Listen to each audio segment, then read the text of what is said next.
Welcome back to our podcast, Inclusive Leadership. It's not black or white. I'm Anna Poole, executive coach, here with my colleague, psychotherapist and teacher, Bede Draper. In our last podcast, Bede unfolded some pretty amazing nuances around the power of inclusivity. Let's start with his definition. Inclusive leadership is a manner of relating where we come from a place of goodwill and concern for people as persons, especially those who are different than us. But then he said something that blew my mind. Remember back to our first session where we talked about the process by which we objectify or thingify other people into objects and then feel justified in treating them poorly? Building on that idea, Bede explained that when we thingify others, we actually thingify ourselves into objects as well. And while I could be incredibly successful, famous, wealthy, or whatever at a functional level, my ability to be deeply, truly, authentically happy is reduced significantly. Why? Because as humans, we have an intrinsic longing for real connections to others and an inborn striving to relate with goodwill and concern towards others. And when I don't relate to others in this way, whoa, I'm not going to be a happy camper, no matter how much money, fame, or power I may have accrued. Bede went on to explain that Socrates and Aristotle defined happiness not as a thing we can chase after or buy or grab, but an outcome of living excellently, specifically relating to others as persons with caring and goodwill. These are some pretty powerful ideas, but I think if you check in with your actual lived experience, they'll resonate for you. So Bede, you seem to be suggesting that while we can be very successful at a functional level, something extremely important can be missing from our lives, and we don't even know it. Can you talk about that?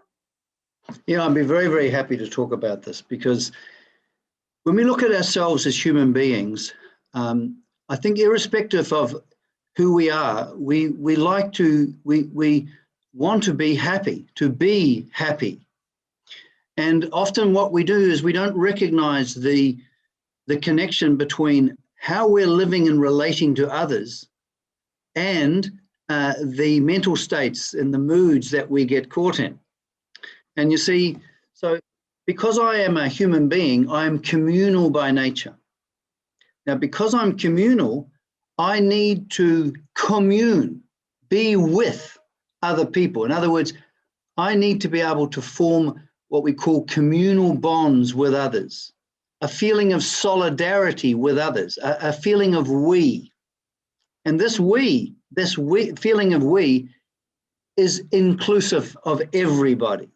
This is the whole point, because for human beings, you'll know that when you're getting along well with your partner, what's happening is you find that when you're cooperating, and the word cooperate in Latin, co means together, to operate together. So when you have this feeling of operating together, out of that communal activity of operating together and happily arises a certain quality of experience, doesn't it? Now, yeah, that makes sense. Yeah. Now, but when you engage in fighting or you are indifferent to the other person, in other words, you're withdrawing from this communal activity. You're not being inclusive. You're not including the other person in your life. That has a profound effect in terms of deprivation of the quality of your experience, of the quality of your mind, actually. Deprivation of what, Bede? What am I being deprived of when I'm non-inclusive? Okay, well, what you mean is that when we are in the right relation to other people, when the communal bonds are strong and the cooperation is happening, there is a quality of mind that comes out of that. When I am not being communal, in other words, when I'm not including in the we feeling everybody, this has a profound effect on me because of my communal nature as a human being. I might be able to make money and function very well, but there's no chance for any really meaningful and worthwhile feeling of life. Hmm. And the important point here too is that the idea that I can be an inclusive leader without being an inclusive human being is ridiculous. So we're not just talking about work. We're talking about living an understanding of what is important. And this means that I, as a human being, relate to you as a human being, not as a thing, not as someone gay, not as someone black, not as someone white, not as someone as a subordinate. I relate to, if I start to relate to everybody, so in this feeling of we, I include everybody, this has an effect on every other area of my life. So when I'm acting as a human being in my work, this will affect how I'm relating to my family, to my friends. Okay, wait. So Bede, I want to make sure I understand. So you're saying I can't just go into my office at work and be this amazing inclusive leader, but then go home and kick the cat and yell at my partner and not be inclusive of the people closest to me in my life. Are you saying, is that what you're saying? Yes, I'm saying that unless we as a human being understand the importance of relating in the right way, which is an inclusive relating, in the right way to every human being we come into contact with every moment of the day, it has a profound effect on our psychology.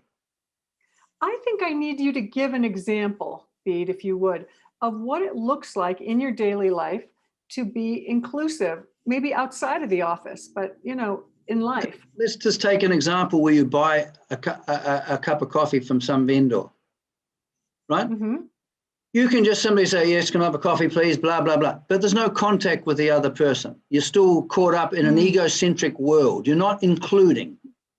But when you meet that person, it's an opportunity to make contact with another human being. So you look at them and you say, could I have a coffee, please? And then you say, thank you very much. You've reached out and you've made contact with another human being. You've included them in your life. But wow. So what you're talking about is making connections, like making, even in these simple transactional things like buying a coffee, I'm still available and present, and I'm genuinely attempting to make a connection with the other person. Is that what you're saying? which includes the other person as a person, not as a thing. You see, if I see the coffee vendor as a function, just a means to get my coffee, there's no connection between persons or people to people, is there? There's just one function. I want a coffee, meeting up with another function. It's very, very reduction. It dehumanizes us, actually, when we treat people just in terms of function.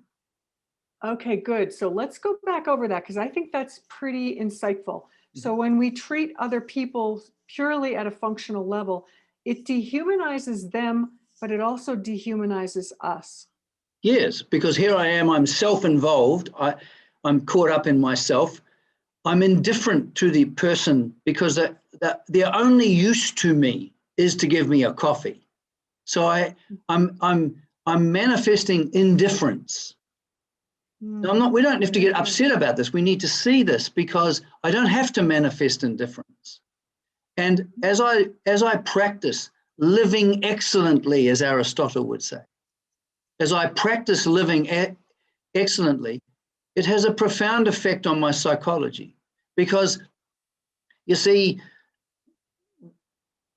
I don't believe we suffer from psychological problems. I mean, there are psychological problems, but generally speaking, we don't suffer from psychological problems.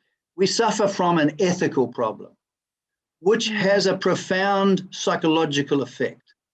So that if I, in my daily actions with others, keep on thingifying people, I am thingifying myself. I am unknowingly destroying the quality of my experience, whereas my experience could be much, much better. And I'll be more at peace with myself.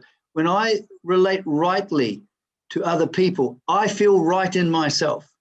If I don't act rightly, I can't feel right in myself. Okay, let's take this back to the office. So how is this going to show up if I'm an inclusive leader? Give me an example of how this is going to show up at the office or wherever I work. So at any one moment, I'm in an attitude. I'm in a way of being. So if I'm talking to you as a thing, oh, can you get that, please, Anna? Right?